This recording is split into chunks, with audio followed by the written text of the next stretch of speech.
الرحيم الحمد لله الذي فرض على المؤمنين الصلاة والصيام والصلاة والسلام على سيدنا الذي هو سيد المرسلين وهو سيد الأنام وعلى آله وأصحابه العظام إلى دار القيام أما بعد حضرات، رمضان مبارک میں اللہ نے ایمان والوں پر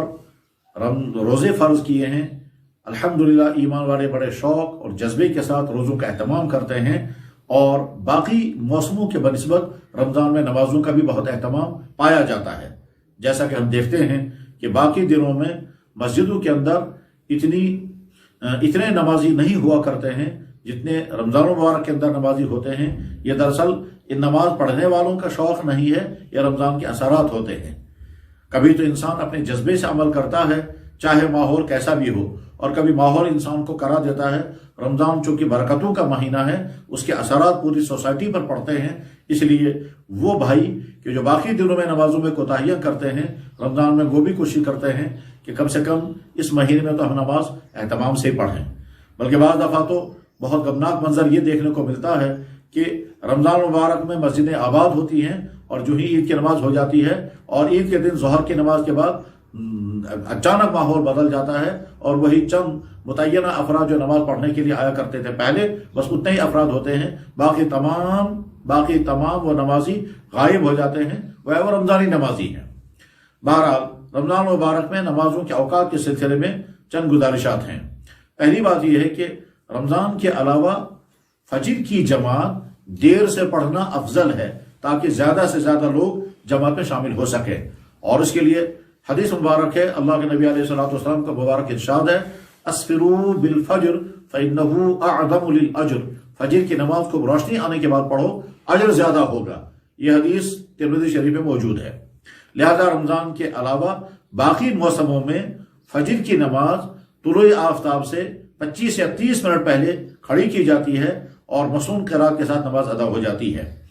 عام طور پر جب یہ پوچھا جاتا ہے کہ فجر کی جماعت کب پڑھی جائے، تو اس کا جواب احادیث اور فقہاء کرام کی آراء کی روشنی میں یہ ہے کہ طلوع آفتاب سے نصف گھنٹہ پہلے فجر کی جماعت کھڑی کرنی چاہیے، اور اس طرح سے مسنون قرات کے ساتھ ہماری جماعت ادا ہو جائے گی، اور اس کے بعد 15-20 منٹ کا وقت باقی رہے گا طلوع آفتاب ہونے میں۔ رمضان مبارک میں اذان فجر کے فوراً بعد جماعت کھڑی کر دینی چاہیے، زیادہ سے زیادہ 10 یا 15 منٹ کا فاصلہ رکھنا چاہیے، تاکہ ہمارے وہ بھائی کہ جو دیر سے جماعت کی وجہ سے اپنے گھروں میں نماز پڑھ لیتے ہیں، پایا یہ جا رہا ہے کہ مسجد میں جماعت چونکہ دیر سے ہوتی ہے، اذان فجر کے بعد آدھ پون گھنٹے تک لوگ انتظار کرتے ہیں، اور ہمارے بہت سارے بھائی جو اپنے کلمات پڑھتے ہیں اور دعاؤں میں مشغول رہتے ہیں، کچھ تلاوت کرتے ہیں، لیکن بہت سارے افراد جو ہیں وہ یہ سوچ کر کہ جماعت دیر سے ہوگی اور سحری کی وجہ سے اور آگے جاگنے کی وجہ سے ان کو جلدی رہتی ہے، تو وہ اپنے گھروں میں ہی فجر کی نماز پڑھ لیتے ہیں، اور پڑھنے کے بعد آرام کرتے ہیں۔ اس لیے مسجد کے منتظمین اور مسجد کے ائمہ حضرات اگر رمضان مبارک میں اذان فجر کے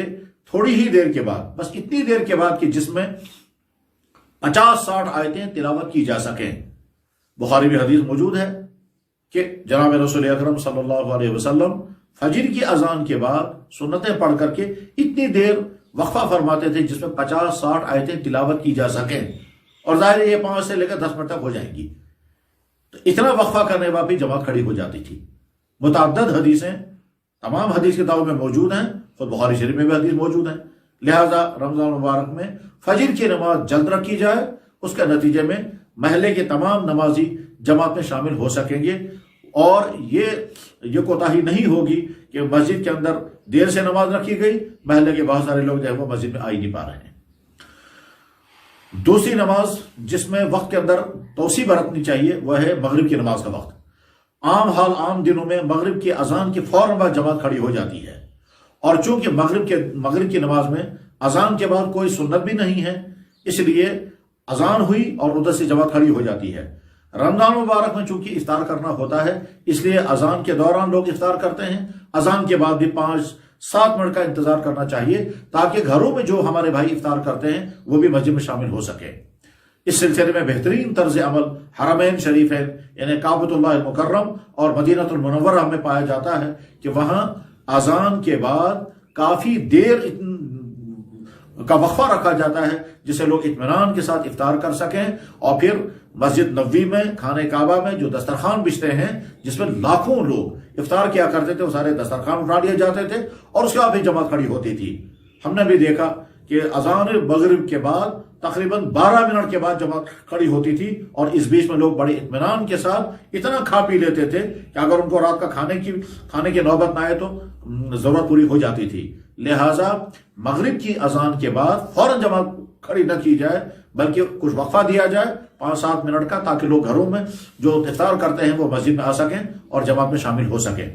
گھروں میں افطار کرنے والے لوگ دیکھتے ہیں کہ مسجد میں تو بہت جلدی لوگ نماز پڑھ لیتے ہیں، اس لیے وہ مغرب کی نماز اپنے گھروں میں ادا کرتے ہیں۔ حالانکہ رمضان مبارک میں نمازوں کی فضیلت بہت زیادہ بڑھ جاتی ہے۔ اللہ کے نبی علیہ السلام کا ارشاد مبارک ہے، رمضان میں نوافل کا ثواب فرضوں کے برابر ہے اور فرضوں کا ثواب 70 فرائض کے برابر ہو جاتا ہے۔ دیکھا یہ بھی گیا کہ مسجد میں جلدی جماعت کھڑی ہوتی ہے، بعض لوگوں کے منہ میں کھجوریں ہوتی ہیں اور ادھر سے جماعت کھڑی ہو جاتی ہے، وہ گٹھلیاں پھینکتے رہتے ہیں اور چباتے رہیں گے اور نماز میں کھڑے ہو جاتے ہیں۔ یہ کوتاہی نہیں ہونی چاہیے، وقفہ دیا جائے، کوئی حرج نہیں ہے وقفہ دینے میں، اور اتنے چند منٹ کا وقفہ دینے کی وجہ سے آپ کی نماز میں کوئی مذاکرہ، کوئی حرج نہیں ہوگا۔ پھر جب اطمینان کے ساتھ آدمی تھوڑا سا کچھ کھا پی لے، یعنی افطار کر لے، اس میں کھجوریں، کچھ پھل، پانی پی لیا، تو مغرب کی نماز اطمینان کے ساتھ پڑھی جا سکے گی۔ ورنہ ایک آدھ کھجور سے افطار کر لیا اور بھوک کا تقاضا برقرار ہے تو مغرب کی نماز میں بھی عجلت رہتی ہے، اور اگر امام نے ذرا سے لمبا کر لیا تو نمازوں کو بوجھ پڑ جاتا ہے۔ لہذا مغرب کی نماز کے وقت میں اہتمام کیا جائے کہ تھوڑا سا وقفہ دیں تاکہ لوگ افطار کر کے اپنے گھروں سے مسجد میں شامل ہو سکیں، اور جو حضرات مسجدوں میں افطار کرتے ہیں وہ بھی اطمینان کے ساتھ دسترخوان اٹھا کر کے اور اپنے منہ کو صاف کر کے بھی جماعت میں شامل ہو سکیں۔ رمضان مبارک میں چونکہ تہجد تراویح کی نماز بھی پڑھی جاتی ہے، اس لیے بہت سارے لوگوں کا تقاضا رہتا ہے کہ جلد نماز شروع کی جائے تاکہ ہم جلد نماز سے فارغ ہو جائیں۔ حضرات ایک نقطہ پہلے یہ سمجھ لیں کہ جن لوگوں کو جلدی رہتی ہے جلد سے جلد نماز ادا ہو جانی چاہیے، وہ ذرا غور کر لیں، یہ جلدی نماز ادا کرنے کے بعد آپ اپنے گھروں میں کیا کرتے ہیں؟ کیا جلدی نماز ادا کرنے کے بعد فوراً اپنے گھروں میں جا کے لوگ سو جاتے ہیں؟ ظاہر ہے نہیں۔ پورے سال 10-11 بجے لوگوں کے سونے کا معمول ہے۔ رمضان مبارک بھی وہی 10 ساڑھے 10 بجے تک تراویح سے لوگ فارغ ہو جائیں گے، تو 10 بجے تک آج کل تقریباً 8:30 بجے عشاء کی نماز کا وقت شروع ہو جاتا ہے۔ 8:30 بجے اگر نماز عشاء کا وقت شروع ہو رہا ہے، 10 بجے تک یقیناً لوگ فارغ ہو جائیں گے، 20 رکعت تراویح اطمینان سے پڑھ کر کے فارغ ہو جائیں گے۔ تو اب وہ تو 10 بجے کے بعد ہی سونے کا عام دنوں میں بھی آپ کا معمول تھا، رمضان میں بھی وہی معمول ہے، تو آپ کو فرق کیا پڑ رہا ہے؟ اس لیے یہ دراصل دھوکہ ہے انسان کو، اور انسان کا نفس اسے دھوکہ دیتا ہے۔ نماز جلدی ہو جانی چاہیے، ہم گھر جائیں گے، گھر جا کر کیا کریں گے؟ ظاہر ہے کھانے پینے میں مشغول ہو جائیں گے، کچھ لوگ ٹی وی دیکھنے لگیں گے، کچھ غیر ضروری باتوں میں مشغول رہیں گے، اس کے بعد اپنے معمول کے مطابق جو سونے کا وقت ہے اسی میں سویا کرتے ہیں۔ لہذا نماز عشاء میں جلدی نہیں کرنی چاہیے۔ ہاں، نماز عشاء کا جو وقت نمازوں کے اوقات اور ٹائم ٹیبل میں دکھایا گیا ہے، جیسے ہمارے یہاں کشمیر میں میقات الصلاۃ نمازوں کے اوقات دکھانے کا مسترد ترین کیلنڈر ہے، اور اس میقات الصلاۃ کے مطابق ہی دنیا کے تمام کیلنڈر ہیں، چاہے جو بھی کیلنڈر ہو وہ وہی ٹائم دکھاتا ہے جو میقات الصلاۃ کا ہے۔ تو میقات الصلاۃ میں جو وقت دکھایا گیا اس وقت پر اذان پڑھی جائے اور اس کے بعد 10 منٹ کے بعد جماعت کھڑی کی جائے، اور اگر کہیں حالات کی وجہ سے مشکلات ہوں اور حالات کا تقاضا ہو کہ اسے پہلے نماز پڑھنی ہے، تو میقات الصلاۃ میں جو وقت دکھایا گیا ہے اس سے 10 منٹ پہلے اذان پڑھی جائے، اور میقات الصلاۃ میں جو شروع عشاء ہے اس پر جماعت کھڑی کی جائے، اور اس کے بعد پھر تراویح پڑھ کر کے اطمینان کے ساتھ تراویح پڑھ کر کے پھر نمازوں سے فارغ ہوں، اس کے بعد پھر اپنے گھروں کو تشریف لے جا سکتے ہیں۔ عشاء کے تہجد کی نماز کے لیے رمضان مبارک ایک بہترین موسم ہے، اس لیے کہ سحری کے لیے تو لوگوں کو جاگنا ہی ہے۔ جو آپ جاگیں گے اس میں 10 منٹ پہلے یا 15 منٹ پہلے اگر جاگیں گے اور چند رکعتیں تہجد کی نماز ادا کر کے پھر دعاؤں میں مشغول ہو جائیں، اس طرح سے انشاءاللہ رمضان مبارک کے نمازوں کی پابندی کے نتیجے میں آدمی اپنے آپ کو مکمل نمازی بنا سکے گا، اور اگر یہ عادت پختہ ہو گئی اس کے بعد پھر زندگی بھر یہ عادت برقرار رہتی ہے۔ بہرحال فجر کی نماز کے وقت کے سلسلے میں درخواست کی گئی مسجدوں کے منتظمین اور مسجدوں کے ائمہ حضرات اس کو عملا سکتے ہیں اور اس کا فائدہ ہوگا۔ اسی طرح سے مغرب اور عشاء کی نماز کے سلسلے میں جو درخواست کی گئی اس پر عمل کیا جائے اور اس پر عمل آ جائے۔ اللہ تعالیٰ عمل